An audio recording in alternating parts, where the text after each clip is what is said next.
Alabama.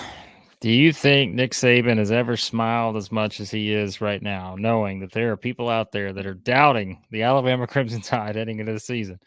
There seems to be more questions about this Alabama team. And I think here's where I'm at on this, Brian. It's not the talent. Like, they have talent. It's just, I think when you start at the quarterback position and you feel like there is a question there, you're automatically that magnifies things because it is the quarterback position. And so we don't know who's going to be the quarterback. There's obviously you have different coordinators now on each side of the ball. And when you just look at some of the transition there, I think it's easy to understand why some people have more questions about this Alabama team than we've had in recent years. So you have them at number 3. I still think they're good enough to win the whole thing.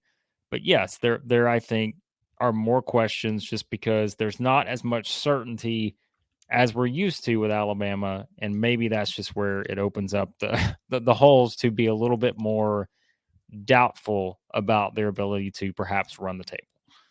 Yeah, so like you said, I got them third in the SEC. I've got them fifth overall. That's the lowest I've had them since going into the '08 Mm, season. wow. So, yeah, like you said, Saban is licking his chops and just loving life. I mean, there's no rat poison for him to even Yeah. point out. There's he can't even say anything about any rat poison.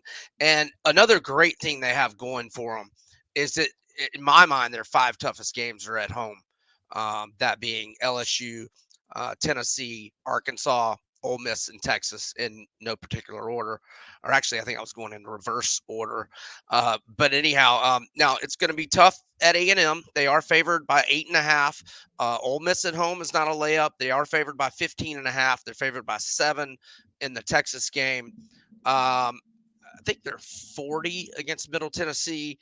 They are 9.5 to Tennessee. They're 18 to Arkansas, -7 to LSU, -14 at Auburn. So the odds makers they still have the respect of the odds makers, Yeah. clearly. So, but yeah, I mean, you mentioned, we just don't know about the quarterback situation. The last time we saw Buckner, he was throwing 3 interceptions, 2 pick sixes against the Gamecocks. Last time we saw Milrow, he was struggling against Texas A&M, and we'll see on Ty Simpson. But look, I don't think they have elite playmakers at the wide receiver position. Certainly nobody in near the level of the Ruggs and the Jerry Judys and Devontae Smith, Ridley, et cetera, et cetera. They just don't. They don't have that. I would guess they're going to go to more of a power running attack. But again, we'll just have to wait to see who they go with at QB. But look, I know Saban's tried to spin it where they were 2 plays away from being undefeated and they should be in the playoff. Well, you know what? A&M had the ball first and goal twice in the Yeah. last 4.5 minutes and only got 3 points. Okay. You trailed most of the game at Ole Miss. You had no business winning at Texas.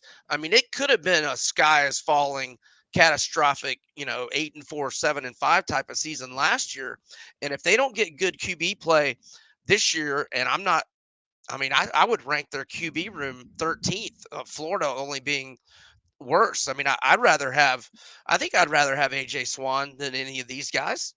I mean, that's a debatable question, I guess. But yeah. So I think I've got them 8-0 with 4 swing games.